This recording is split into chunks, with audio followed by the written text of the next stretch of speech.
روحی دلاور خان ولد دلاور شمس خان، آپ کا نکاح غازیان سیف خان ولد سیف شمس خان کے ساتھ 50 لاکھ حق مہر سکہ رائج الوقت قرار پایا گیا ہے۔ کیا آپ کو یہ نکاح قبول ہے؟ قبول ہے، روحی نے آہستہ آواز میں کہا۔ مولوی نے ایک بار پھر پوچھا، قبول ہے؟ تیسری بار بھی پوچھنے پر اس نے اثبات میں سر ہلایا تھا۔ نکاح نامے پر سائن کرتی وہ خود کو ہمیشہ کے لیے غازیان خان کے حوالے کر گئی تھی۔ دلاور نے جھک کر اس کے سر پر پیار کیا اور دوسری سائٹ پر چلے گئے۔ پاس بیٹھی روحا نے اسے اپنے سینے سے لگایا۔ غازیان کی جانب سے نکاح قبول کرنے پر سب اسے مبارکباد دیتے اس کے گلے سے لگیں۔ حیدر خان کا ابھی تک کوئی پتہ نہیں چل پایا تھا۔ ملازموں نے پوری حویلی چھان ماری تھی مگر حیدر خان حویلی میں ہوتا تو ملتا۔ چاچو، حیدر کدھر ہے؟ اسے بلائیں، اب اس کا اور روحا کا نکاح ہے۔ سکندر ایک سائڈ پر پریشان کھڑے آغا جان اور دلاور کے پاس آیا۔ سکندر بیٹا، حیدر کہیں نہیں مل رہا۔ دلاور پریشانی سے بولے، کیا مطلب کہیں نہیں مل رہا؟ آپ اسے کال کریں، اس کا نمبر بند جا رہا ہے۔ چاچو، آپ نے اس سے اس کی رضامندی تو پوچھی تھی؟ سکندر نے سوالیہ نظروں سے ان کی جانب دیکھا۔ حیدر نے خود مجھ سے روحا سے نکاح کرنے کی فرمائش کی تھی، تو پھر وہ ایسا کیسے کر سکتا ہے؟ سکندر نے پریشانی سے ماتھا مسلا۔ انہیں آپس میں گفتگو کرتے دیکھ غازیان اور اذہان بھی ان کے پاس آئے۔ کیا ہوا؟ اذہان نے سکندر سے پوچھا جو کچھ پریشان نظر آ رہا تھا۔ حیدر حویلی میں نہیں ہے اور اوپر سے اس کا فون بھی بند ہے۔ کہیں بھاگ تو نہیں گیا؟ اذہان نے مسکراتے ہوئے کہا، جس پر سب نے اس کی جانب دیکھا۔ آغا جان کو اس کی مسکراہٹ شک میں ڈال گئی۔ اذہان، کہیں اس سب کے پیچھے تمہارا ہاتھ تو نہیں؟ آغا جان دبے دبے غصے سے چلائے۔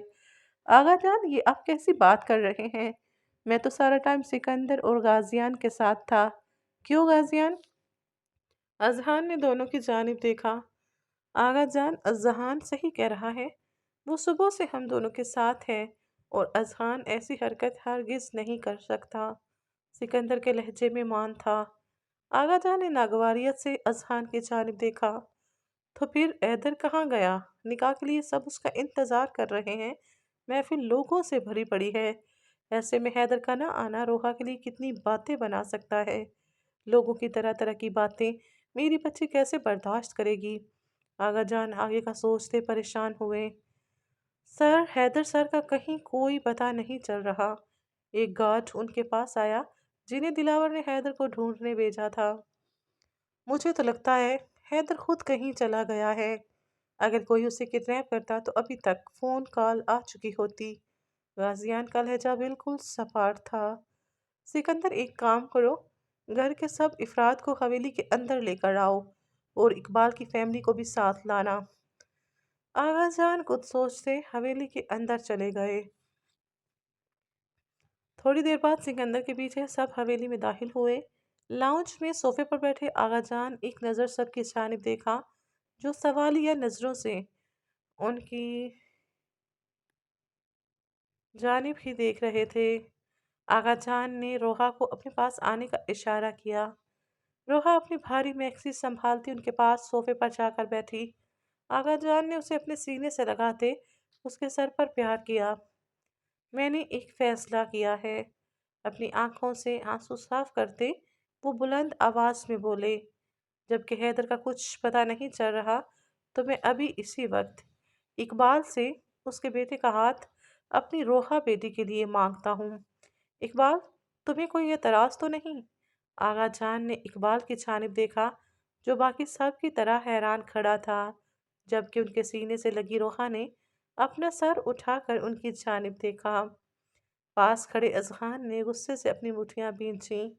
آغا جان، میں روحا سے نکاح کرنا چاہتا ہوں۔ اقبال کی کچھ بولنے سے پہلے ہی اذہان ان کے سامنے آتا بولا، پہلے بھی روحا سے نکاح کی خواہش کر چکا ہوں، تب آپ اور آپ کی پوتی کے لیے میرا پرپوزل قبول کرنا مشکل تھا، لیکن اب نہیں، اور اب میں کسی اور کو اپنی محبت کے درمیان میں نہیں آنے دوں گا۔ لہجہ سنجیدہ اور جنون بھرا تھا، جبکہ اذہان کے اس انکشاف نے اقبال کے خاندان کے ساتھ دلاور کو بھی چونکا دیا تھا۔